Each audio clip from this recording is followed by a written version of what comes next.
आज पवन भैया क्या कमाल हुआ। इस मेला प्रांगण में आने के लिए जब हम वहां पे थे, बाहर खड़े थे, तो बड़ी भीड़ सी लगी हुई थी।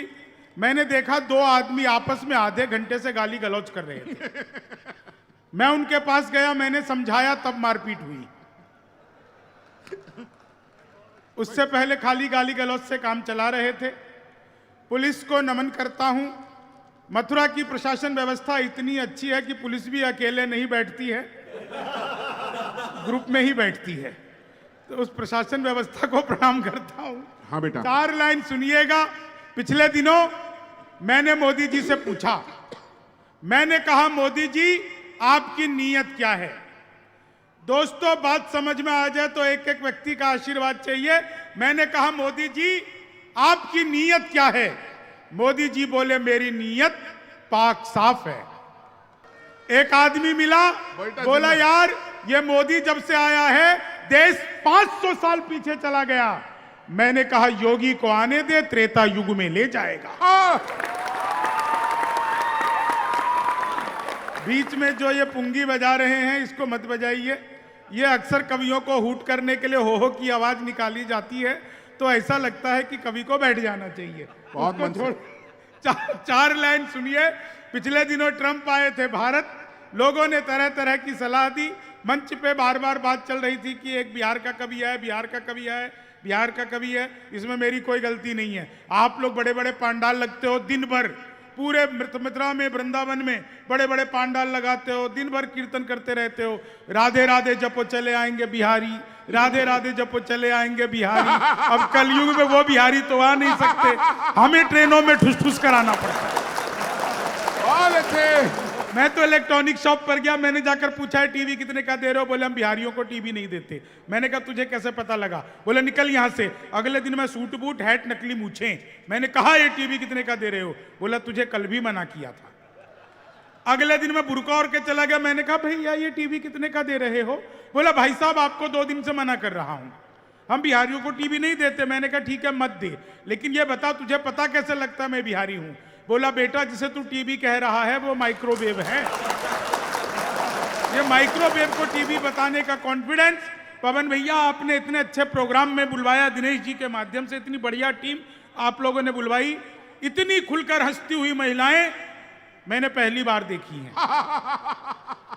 नहीं इसमें इनकी कोई गलती नहीं होती, इन्हें ब्यूटी पार्लर वाली समझा के भेजती है। बहन जी ज्यादा मुंह फाड़ के हंसोगी तो चेहरे के पीओपी की कोई गारंटी नहीं है। लेकिन मैं देख रहा हूं आप लोग अपने मुंह के चेहरे की प्लास्टर की चिंता किए बिना इतना अद्भुत हंस रही हैं। मैं 4 लाइन सुनाता हूं। पिछले दिनों ट्रंप आए भारत में, लोगों ने ट्रंप को तरह तरह की सलाह दी। एक सलाह मैंने दी, आपको लगे कि बिल्कुल सही सलाह दे दी तो आगे से पीछे तक मुझे बताना। शेष 6 मिनट आप लोगों के बीच में। मैंने ट्रंप को क्या सलाह दी कि लालू से मिलो वो तुम्हें बिहारी न कर दे, लालू से मिलो वो तुम्हें बिहारी न कर दे, जनता तुम्हें यहाँ की भिखारी न कर दे। उत्तर प्रदेश आना ट्रंप सोच समझ कर, योगी जी तुम्हें ट्रंप से तिवारी न कर दे, योगी जी तुम्हें ट्रंप से तिवारी न कर। लेकिन वो माना नहीं भाई साहब, आ गया आगरा गया तो घूमने। 24 घंटे की यात्रा 48 घंटे की, और 48 घंटे बाद मोदी जी के पास पहुंचकर पूछा, बोले मोदी जी सब कुछ तो ठीक है, ये समझ में नहीं आया आगरा में असली पंची पेठे की दुकान कौन सी थी। उसे तक समझ में नहीं आ रही भाई साहब, करोगे क्या। अच्छा उत्तर प्रदेश में योगी जी की सरकार बनी तो पहला काम किया एंटी रोमियो, जैसे जूलियट की कोई गलती ना हो। आधार कार्ड मिलवा मिलवा के पीटे जा रहे थे। उत्तर प्रदेश योगी बाबा एंटी रोमियो, और 4 लाइनें कि जुल्फों में उंगलियों को फिराने नहीं देते, जुल्फों में उंगलियों को फिराने नहीं देते, कलियों के पास भंवरे को जाने नहीं देते। इतनी सी शिकायत है हमें योगी आपसे, खुद से न पटी हमको पटाने नहीं देते, खुद से न पटी हमको पटाने। थोड़ी तालियां कमजोर थी इस बार। एक बार ये पूरा सदन बताए आज। हाँ, मैं बता रहा हूँ, पुलिस भी हंस रही है, मैं पुलिस को प्रणाम करता हूँ। उत्तर प्रदेश की पुलिस ने पिछले दिनों से ऐसा काम किया है, मैं सच बता रहा हूँ, वारंट भेज करके भी पुलिस अगर फॉर्च्यूनर गाड़ी लेकर भी किसी अपराधी के घर पहुंच जाए तो वो गाड़ी पर चढ़ने को तैयार नहीं होता। वो कहता है भाई साहब मैं पैदल आ जाऊंगा उंगलियों से नापते हुए, लेकिन मैं गाड़ी पर नहीं बैठूंगा। पुलिस ने अपनी ऐसी व्यवस्था बनाई है। मैं पुलिस को प्रणाम करते हुए 4 लाइनें और सुनाता हूं। बहुत अच्छा आप लोग सुन रहे हैं, बड़े आनंद से सुन रहे हैं, बस समय की ही थोड़ी सी कमी है, मेरे पास भी 4 लाइन सुनिएगा ये कि तुम तोड़ो वादा और हम निभाते रहेंगे, नाराजगी ऐसे भी हम जताते रहेंगे, जब तक नहीं आते हैं 15 लाख खाते में तब तक तुम्हें मोदी जी हम जिताते रहेंगे, तब तक तुम्हें मोदी जी हम जिताते रहेंगे, ख्वाबों में तेरे रंग कोई पिंक नहीं है और पास तेरे अपनी कोई थिंक नहीं है। राहुल को लगी ठंड तो मोदी ने ये कहा, आधार से रजाई तेरी लिंक नहीं है, आधार से। 4 लाइन ये सुनिए साहब, भगवान मेरा साथ आप यूं भी निभाना। बहुत अच्छा। ये पीछे से ट्रेन की आवाज आई ना, ध्यान भटक गया। वो मैं ट्रेन में आ रहा था, बीच वाली बर्थ पे सो रहा था, ऊपर पे 30-40 की, नीचे पे 80-90 की। 30-40 ने 80-90 से पूछा, बोली बहन तेरी उम्र क्या है? 80-90 बोले को 38-40। अब उसने उससे पूछ लिया तेरी क्या है? बोले 18-20। मैं तो बीच के बर्थ से धड़ाम से नीचे गिरा। बोली भाई साहब क्या कर रहे हो? मैंने कहा जी पैदा होने की कोशिश। कमाल है। भगवान मेरा साथ आप यूं भी निभाना, किस्मत के खेल में मुझे ऐसे भी जिताना, राहुल की तरह चाहे बीत जाए जवानी, लेकिन बुढ़ापे में अनुप जलोटा बनाना, लेकिन बुढ़ापे में अनुप जलोटा बनाना, चीनी को जमा करके फिर से गन्ना बना दूं। कितना महान कार्य कर रहा है तू। मैं तो अद्भुत ही कभी क्लास में अध्यापक आए, बोले कौन बेवकूफ है खड़ा हो जा, तो मैं ही खड़ा हो गया।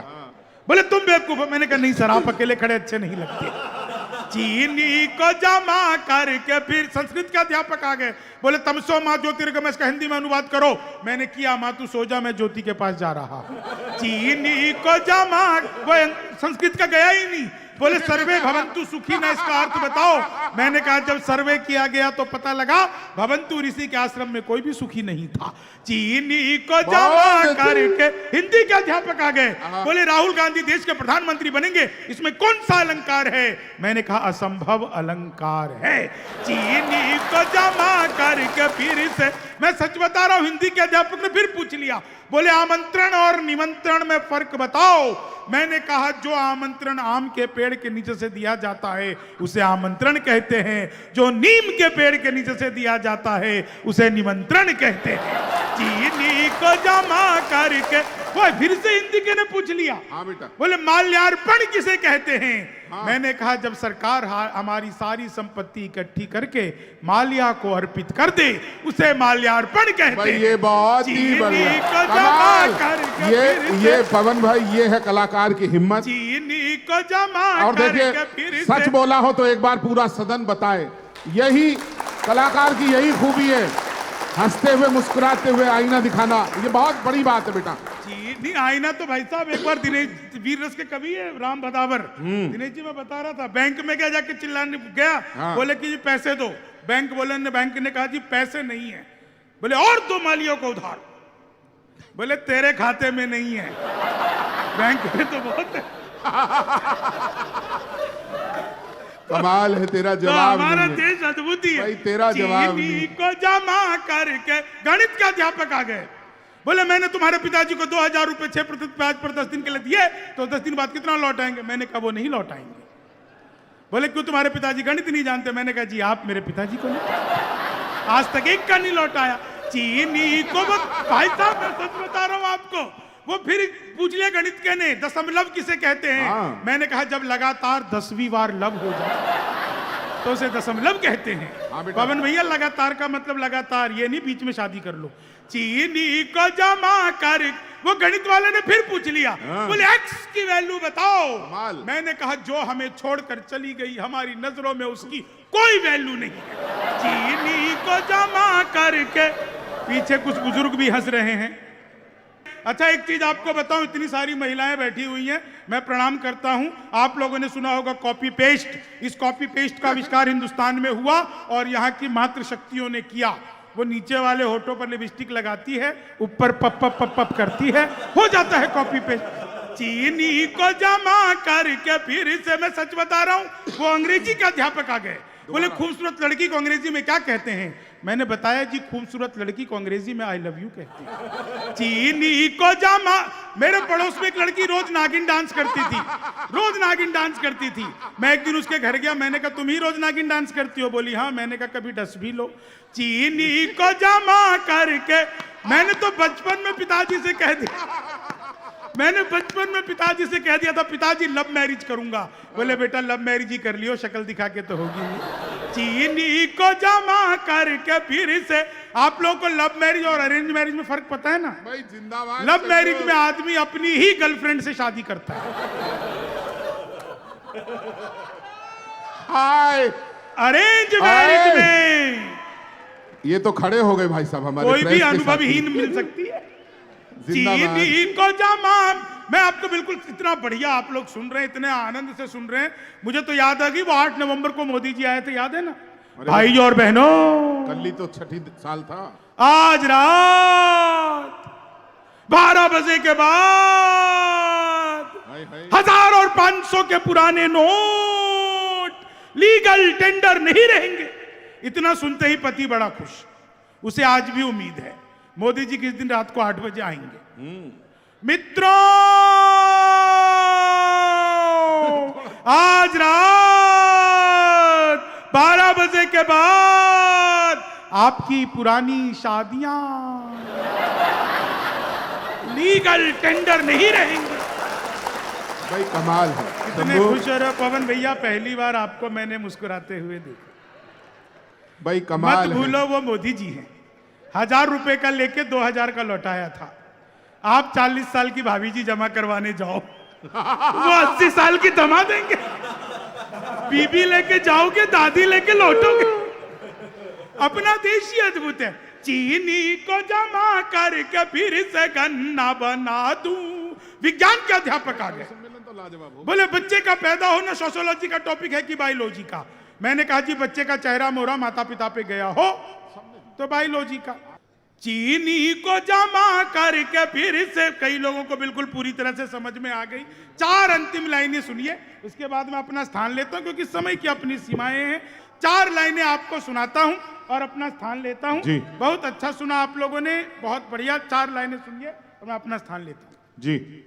कि मनहूस से चेहरों को सदा डांटता हूं मैं।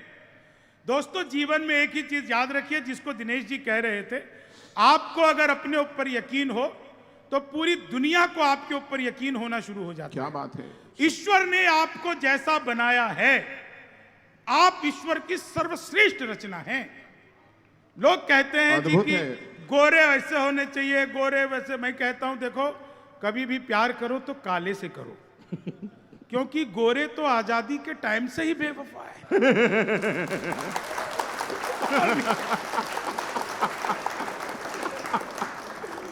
मनहूस से चेहरों को सदा डांटता हूं मैं। दोस्तों फकीरी आपके दिमाग में होनी चाहिए, जेब में नहीं। क्या बात है। और अमीरी आपके जेब में होनी चाहिए, आपके दिमाग में नहीं। हाय हाय हाय हाय। ये बात जीवन भर याद रखिए। अक्सर हम सोचते हैं कि फकीर हैं, हम पैसा कमा के क्या करेंगे। नहीं, जेब में हो, दिमाग में नहीं होना चाहिए। बस ये बात ध्यान रखिए कि मनहूस से चेहरों को सदा डांटता हूं मैं, गम की बदलियों में भी खुशी छांटता हूं मैं। भाता नहीं मुझको कोई चेहरा उदास सा, बस इसलिए ही सबको हंसी बांटता हूं मैं। बस इसलिए ही सबको आभार, धन्यवाद। माँ सरस्वती को नमन करता हूँ, पावन मंच को प्रणाम करता हूँ और आपकी उपस्थिति को नमन करता हूँ। 15-20 लोगों ने ताली बजाई है, रहने दो, रहने ही दी। बैठ जाओ दोनों भाई, बैठ जाओ। अरे बैठ जाओ, ये तो आया हूँ मैं इतनी देर से, ये कभी फुखार मार रहे हैं, कभी फुखार, ये डरा के तुझने मार दिया, बिल्कुल जी घबरा रहा मेरा 1 घंटे से। इसको मार दो, इसको काट दो, जुल्म मचा रखा मंच के ऊपर। इतनी जरूरत ही नहीं है पाकिस्तान को निपटाने में, मैं 2 पंक्तियों में निपटा देता हूं। फैसला कर देंगे इस बार आर पार में, लाहौर कराची को मिला देंगे दिल्ली एनसीआर में, बात खत्म। बताओ, 1 घंटा लगा दिया इस काम के अंदर, ये कर दो वो कर दो, जरूरत ही नहीं है। बजाओ ताली, हाथ उठाकर एक बार जोरदार। क्या बात। ये मेरी पंक्तियां सुना रहा है ये सुदीप भोला। ऐसे फ्लॉप नहीं होने वाला मैं बेटा, बहुत सौदा मेरे पास। हाँ, ये चक्कर में आता, जुगाड़बाजी करता है। सोना वो है ना, सोनी है तो जुगाड़बाजी करके रखता है, कोई फर्क नहीं पड़ता। मस्ती से जीना चाहिए भाई साहब, टेंशन होनी चाहिए। देखो क्या बैठे हैं पालती पालती मार के कुर्सी पे, अद्भुत खेल है इनका। तीनों बहन जी को प्रणाम करता हूँ, बहुत खुशी की बात है। आप मेरी कविता इतनी आदरणीय जगदीश में ये बैठी है। परसों मेरा एक कवि सम्मेलन, एक महिला 15 मिनट से गुस्से में घूर रही मेरे को, आई होगी घर में कलेश करके, मेरे को क्या लेना देना। मैंने पूछ लिया, मैंने कहा बहन जी मुझसे कोई गलती हो गई क्या? बोली नहीं, तेरी शक्ल मेरी सास से मिलती है। कुछ नहीं पता देश में क्या हो रहा, मस्ती होनी चाहिए, कोई टेंशन नहीं भाई साहब। दुनिया खाम खा टेंशन में बैठी है। अरे किस लिए टेंशन ले रखी है तुमने? कोई टेंशन की जरूरत नहीं है। लेकिन एक बात जरूर है, ये हिंदुस्तान है, संस्कारों का देश है। यहाँ माँ पिता बहन बेटी संस्कार हिंदुत्व सब जिंदा रहना चाहिए। एक बार बोलिए जय श्री राम। और बहुत सुंदर आयोजन के लिए भाई नमन को बधाई देता हूं। और इस बिटिया ने अद्भुत काम किया, सब बच्चों ने अच्छा पढ़ा, क्योंकि मेरा खेल मजाक करने का है, हंसी का है। थोड़ी सी बात कहता हूं, सुदीप ने या सब लोगों ने बहुत अच्छी कविता पढ़ी। मेरा मर्म ये नहीं है, मेरे छोटे भाई हैं, मेरे से बहुत प्यार करते हैं, लेकिन कभी ना कभी भाई साहब हंसी भी बहुत जरूरी है। हम टेंशन में रहेंगे, क्या करेंगे टेंशन में? दुनिया टेंशन में बैठी है बिना बात। मैं जगदीश जी पिछले महीने, सच बता रहा हूं, आपने कवि सम्मेलन दिया है ना, क्या नाम है इनका, राम गोपाल जी, 3-4 बार नमस्ते ले लो मेरी, कवि सम्मेलन करवा रहे हैं भाई। तो हाँ, राम गोपाल जी मैं बता रहा हूँ, मैं वहाँ पर पार्क में अपनी वाइफ के साथ चला गया बहन जी अभी, तो एक खूबसूरत महिला ने मेरे को नमस्ते कर दी। अरे कर दी, मैं इंटरनेशनल कवि हूँ, कर दी, क्या हो गया फिर? आज 1 महीना हो गया मेरी लुगाई को टेंशन लिए। बता कौन थी, बता कौन थी? मैं क्यों टेंशन ले रही है, मेरे को उसको भी बताना पड़ेगा तू कौन थी।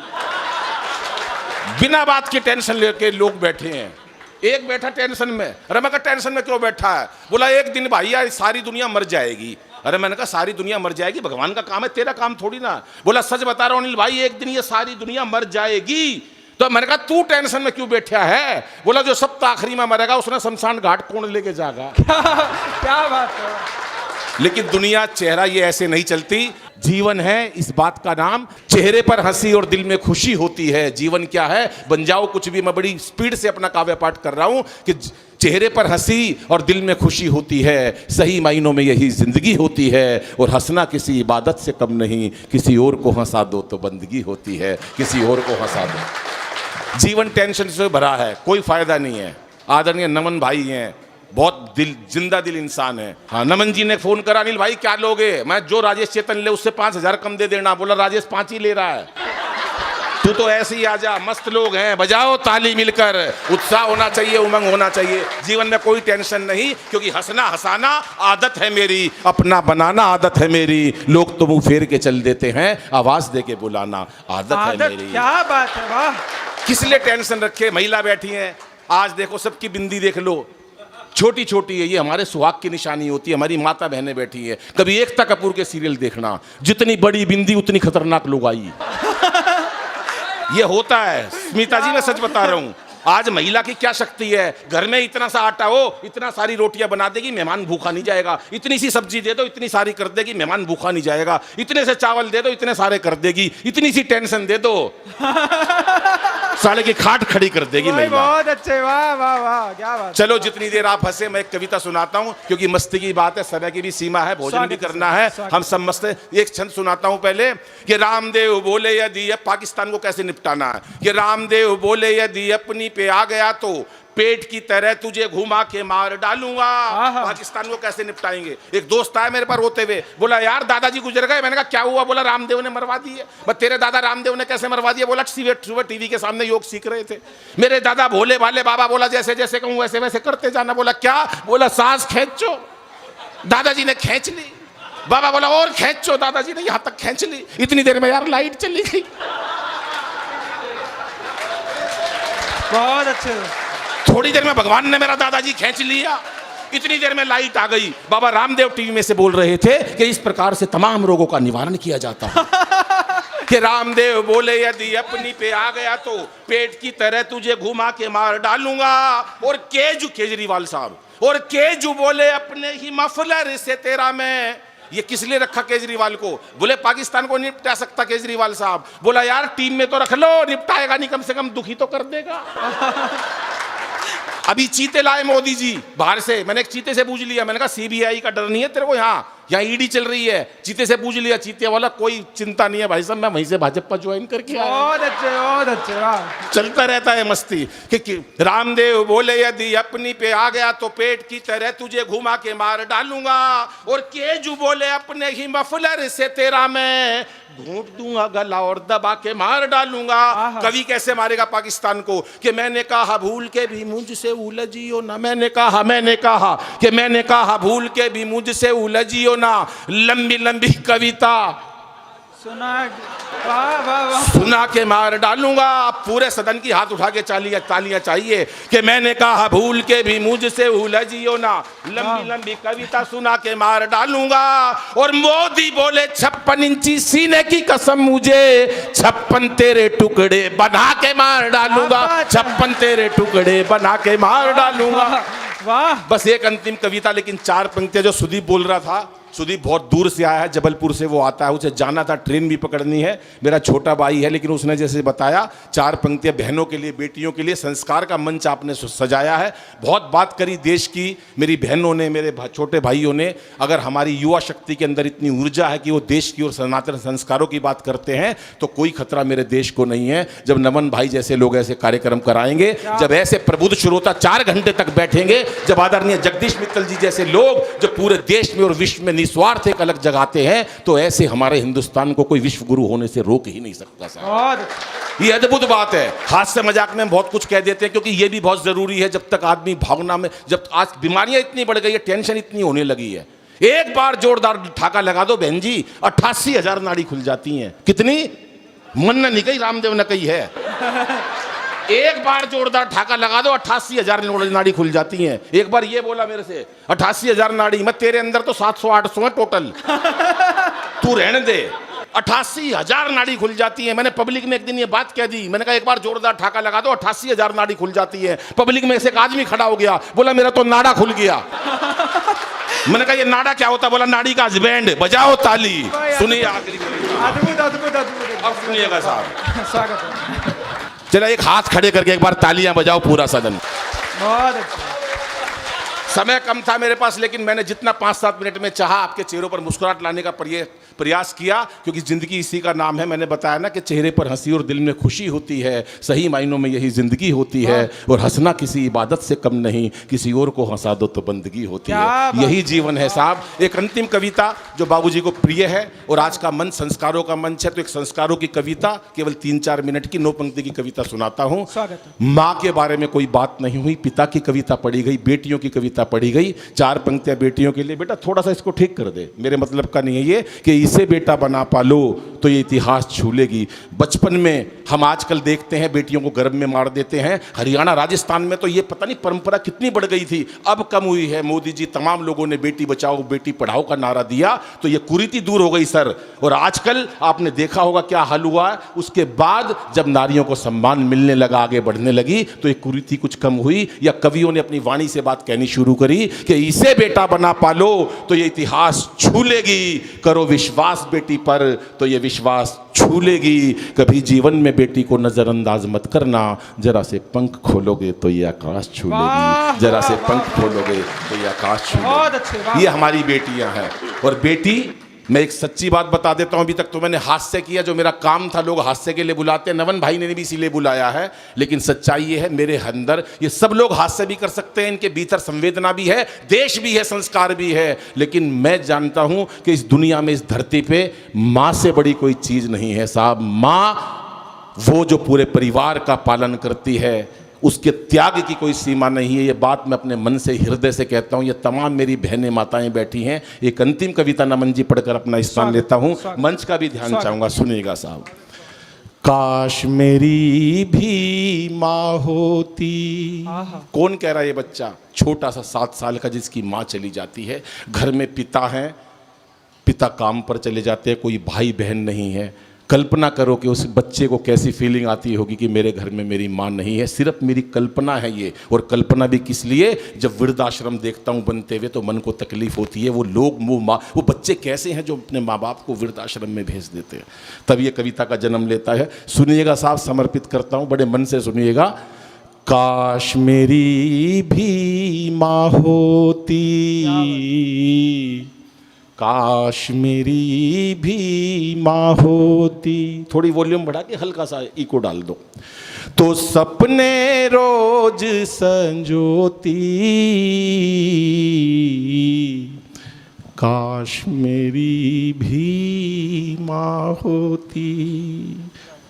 हर मंच पे ये कविता नहीं पढ़ता, बहुत भावुक हो जाता हूँ, और आदरणीय जगदीश मित्तल जी बैठे होते हैं तो और अधिक भावुक हो जाता हूँ, क्योंकि उनकी आंखों से कई बार मैंने आंसू निकलते हुए देखे हैं।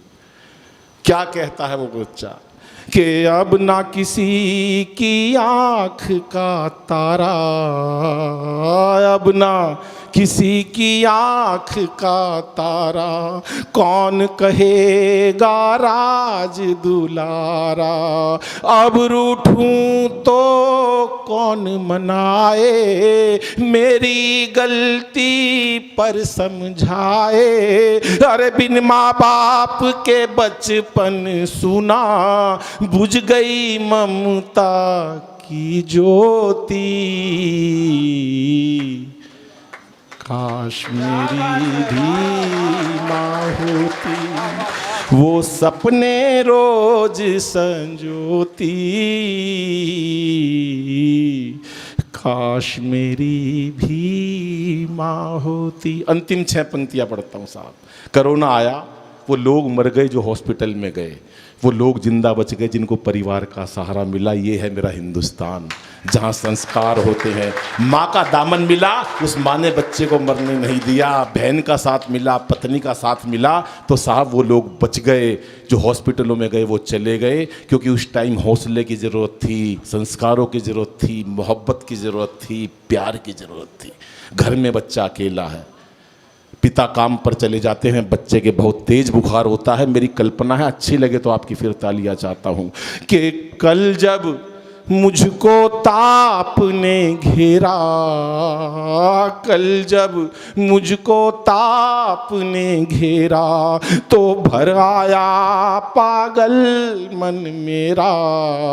आंखों में उस माँ का चेहरा, लिटा गोद में दवा पिलाती, वो लोरी गा कर मुझे सुलाती। अरे मेरा मुन्ना डर ना जाए, पास मेरे वो सोती।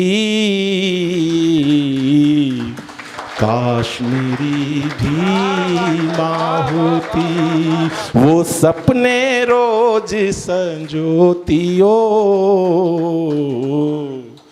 काश मेरी भी। अंतिम 3 पंक्तियां पढ़ता हूं, और इस उत्सव में इस कविता को ये मानना कि सबने बहुत बेहतरीन पढ़ा, लेकिन माँ के प्रति जो सम्मान होना चाहिए कि इंसान का, ये मेरे हिंदुस्तान की धरती है, प्रबुद्ध श्रोता करते हैं। अंतिम 3 बातें बताता हूँ।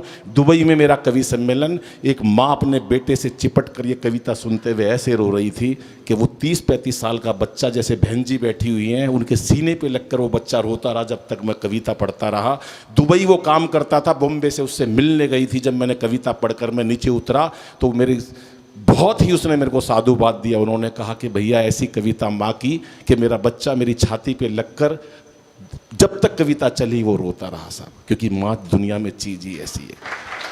मां से बड़ा कोई नहीं हो सकता। कहने लगा कैसे करूं मैं, क्या कोई ऐसा काम है जो माँ का कर्ज उतारा जाए? मैंने कहा कभी जिंदगी में माँ बाप का कर्ज कोई उतार ही नहीं सकता। ये घोर कलयुग है। बच्चा सुबह काम पे जाता है, रात तक टाइम ही नहीं मिलता मिलने को माँ बाप से। लेकिन इतनी भी घोर कलयुग मत मचाओ। ये हिंदुस्तान के अंदर ये संस्कारों का देश है। हम बच्चों को पैकेज सिखाते हैं तो संस्कार भूल जाते हैं। बोला क्या करना चाहिए? मैंने कहा बस 3 छोटे छोटे काम करो। एक तो जब माँ बाप से आप घर में जाओ अपने काम पर तो मिलकर जाओ। हम सीधे चले जाते हैं, वापस आकर भी नहीं मिलते। वो माँ सारे दिन इंतजार करती है मेरा बेटा काम से आएगा। उसकी दुआओं से हम जिंदा बचकर घर पर आते हैं, लेकिन हम अपने पत्नी के कमरे में चले जाते हैं, माँ बाप से बात भी नहीं करते। नंबर दूसरी बात, अपने माँ बाप को कभी ऊंचे स्वर में बात मत करो। वो अनपढ़ हम उनको मानते हैं, हम मोबाइल के बच्चे हैं। अपने माँ बाप से कैसे बात करते हैं हमें नहीं पता, उनके मन को कितनी तकलीफ होती है। कभी माँ बाप से ऊंचे स्वर में मत बात करना, भले ही वो थोड़े कम ज्ञानी हो। और तीसरी, अपने माँ बाप को उनकी सामर्थ्य अनुसार, उनकी आवश्यकता अनुसार जरूर पैसा दो। उनका हाथ अपने आगे मत पसरने देना दोस्तों। अंतिम 3 पंक्तियां पढ़ता हूं और अच्छा लगे तो पूरे सदन का एक बार आशीर्वाद ऐसा मिले जो अभी तक ये कवि सम्मेलन में मुझे लगता है कि सब लोग मिलकर आशीर्वाद देंगे। तीनों बैठे हैं और जब भी मैं कविता पढ़ता हूं ये दोनों जरूर, इनकी आंखों में आंसू आ जाता है। ऐसा लगता है मुझे कि ये दोनों अपनी माँ से एक भीतर से एक भाव आता है। अंतिम सर आपके चरणों में लगता हूं, आदरणीय जगदीश जी की प्रेरणा है कि मात पिता अनमोल खजाना। बत्रा जी, मात पिता अनमोल खजाना, इनका प्यार ना कभी भुलाना। मात पिता अनमोल खजाना, इनका प्यार ना कभी भुलाना। कष्ट यदि तुम पहुँचाओगे, ओ कष्ट यदि तुम पहुँचाओगे तो याद करोगे पछताओगे। कीमत तभी पता चलती है अरे जब वो चीज नहीं होती। काश मेरी भी माँ होती, वो सपने रोज संजोती।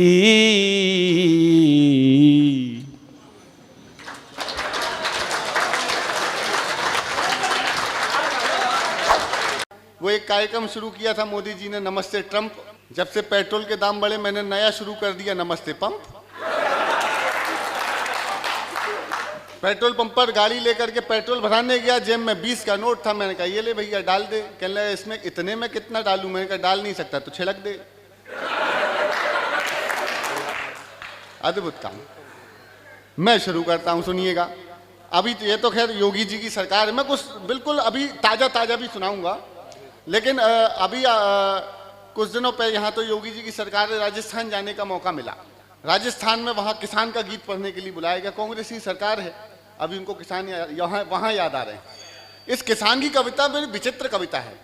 जब कांग्रेस की सरकार होती तो भाजपा वाले गाते हैं, जब भाजपा की होती तो कांग्रेस वाले गाते हैं। तो अलग अलग राज्यों में अलग अलग हिसाब किताब से बुलाया जाता है। लेकिन मैं अपना काम राजनीतिक मंचों से इतर करता हूँ और कोशिश करता हूँ कि किसी पार्टी के प्रवक्ता की तरह से कविताएं ना सुनाऊं। एक मेरे अंदर का कवि जिंदा रहना चाहिए।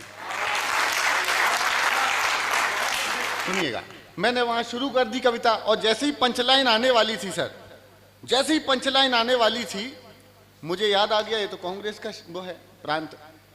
अगर बेटा तूने पढ़ी तो तुझे भी पदयात्रा करके जाना पड़ेगा। मैंने पंक्ति बदली, मैं शुरू हुआ यूं, सुनाता हूं, सुनिएगा। के नमो नमो के नारे खूब हुए जयकारे, काशी वाले विश्वनाथ ने खोल दिए भंडार। अच्छा मैं बैठे बैठे एक चीज सोच रहा था, मैं ये मुझे ऐसे पहना हूं कि मच्छर काट रहे हैं। अच्छा मेरे बाल भी धीरे धीरे गायब हो रहे हैं। मैं सोच रहा था जिनके पूरे सिर पे बाल नहीं होते तो मच्छर तो यहाँ काट लेते होंगे। के नमो नमो के नारे खूब हुए जयकारे। देखिए मैं हंसने हंसाने के लिए, आपके चेहरे पर मुस्कुराहटों के लिए बात कर रहा हूं, जिनके नहीं है वो गंभीर ना हो। के नमो नमो के नारे खूब हुए जयकारे, काशी वाले विश्वनाथ ने खोल दिए भंडारे। सारे मोदी के विरोधियों में मेल हो गया, सारे मोदी के विरोधियों में मेल हो गया, उसके बाद भी मम्मी का पप। वो राजस्थान था, मैंने नहीं पढ़ी, मैंने पंक्ति चेंज की। अब सुनना, हास्य के साथ व्यंग हो जाए। बड़ा मीडिया चैनल के बड़े लोग बैठे हैं, हमारे तिवारी जी बैठे हैं, सुनिएगा। के नमो नमो के नारे खूब हुए जयकारे, काशी वाले विश्वनाथ ने खोल दिए भंडारे, सारे मोदी के विरोधियों में मेल हो गया, उसके बाद भी 100 रुपया लीटर। तो मैंने पैरोडी लिखी, तेल पे एक पैरोडी सुनाता हूं, फिर यूपी का चुनाव परिणाम कच्चा बादाम सुनाऊंगा आपको। तेल करो सस्ता ना, तो वॉल्यूम बढ़ा बेटा, तूने फिर घटा दिया, तू क्या करता है? बस ठीक है, ओके, अब पीछे हट जा, बटन लगा। अरे तेल करो सस्ता ना और कोई रास्ता ना, तेल गरीबों का निकला जाए, कानों में डालो तेल जरा सा, धक धक धड़कता दिल है डरा सा, कानों में डालो तेल जरा सा, धक धक धड़कता दिल है डरा सा, पंप देख कर धड़कन रुक जाए, आहा आहा आहा। तेल करो सस्ता, आप लोग गा सकते हैं, तेल करो और कोई तेल गरीबों का निकला जाए,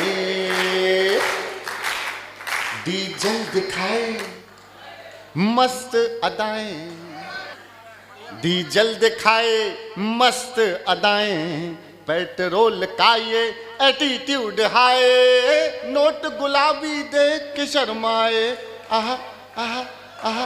तेल करो और कोई तेल गरीबों का निकला जाए, खत्म। यूपी का परिणाम सुनाता हूं। अब ये 4 चरणों में है।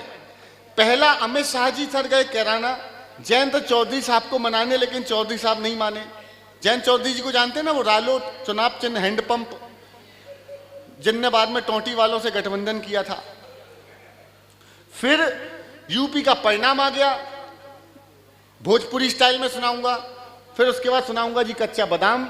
एक बार अनुज भाई के लिए तालियां दीजिए, हमारे डॉक्टर साहब बहुत मेहनत करते हैं, बहुत मेहनत करते हैं।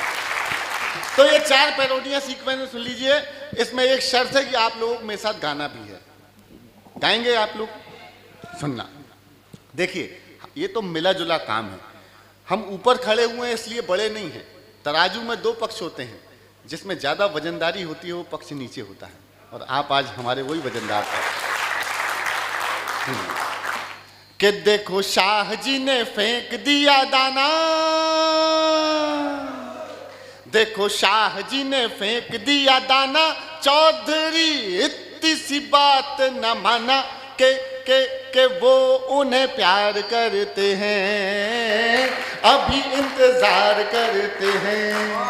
देखो शाह जी ने फेंक दिया दाना, कल ही तो शाह होके आए थे कैराने में, लगे हुए थे रूठे किसानों को, वहीं अखिलेश खड़े बोरिंग कराने में, हैंडपंप उसमें जयंत का फंसाने में, टोंटियों की याद न दिलाना दिलाना दिलाना। देखो शाह जी ने फेंक दिया दाना, चौधरी इतनी सी बात न माना, के वो उन्हें प्यार करते हैं और वो अभी तक इंतजार करते हैं। फिर आया चुनाव परिणाम। इसमें ये भोजपुरी स्टाइल में सुनाता हूं आपको। इसमें आप लोगों को एक जगह आहा और एक जगह ओहो करना है, ठीक है? एक जगह आज बस करना है, कल से बंद। सुनना भोजपुरी स्टाइल में, सुनना भाई साहब।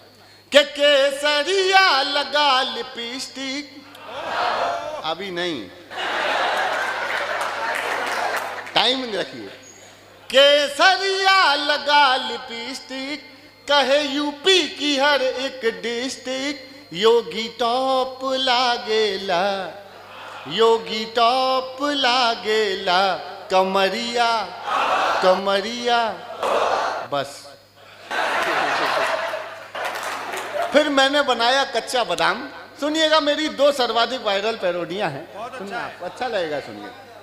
भाई साहब सुन लेते कच्चा बादाम। नहीं नहीं, अच्छा कोई जरूरी काम हो तो चले जाओ। दरअसल हमारे सामने वजनदार श्रोता बैठे होते हैं तो हमको अच्छा लगता है, और जिस मन से आप सुन रहे हैं, एक बार भाई साहब के लिए भी तालियां दे दीजिए। आइए, यूपी का चुनाव परिणाम कच्चा बादाम। मैंने अखिलेश जी को कहा कि पहिया तेरा साइकिल वाला, तेरा मेरा हुआ टूटी चैन। पहिया तेरा साइकिल वाला, तेरा मेरा हुआ टूटी चैन, गिरे अगेन लेके डबल इंजन चले बाबा की ट्रेन। ये सब है पैरोडी में। अरे बाबा का नाम छाया, बाबा का नाम, बाबा का नाम छाया, अरे बाबा का नाम छाया, बाबा का नाम। बाबा जी को समझा था क्या कच्चा बादाम। साइकिल धड़ाम, काका छीछी वाली दीदी, वो बंगाल में है भाई, बहुत अच्छा है। अरे काका छीछी वाली दीदी, चाचू भाभी हाथी वाली बहन, मिले न चैन यूपी बाबा की फैन। बाबा का नाम छाया, बाबा का नाम, बाबा का नाम छाया, बाबा का नाम। बाबा जी को समझा था क्या कच्चा बादाम। साइकिल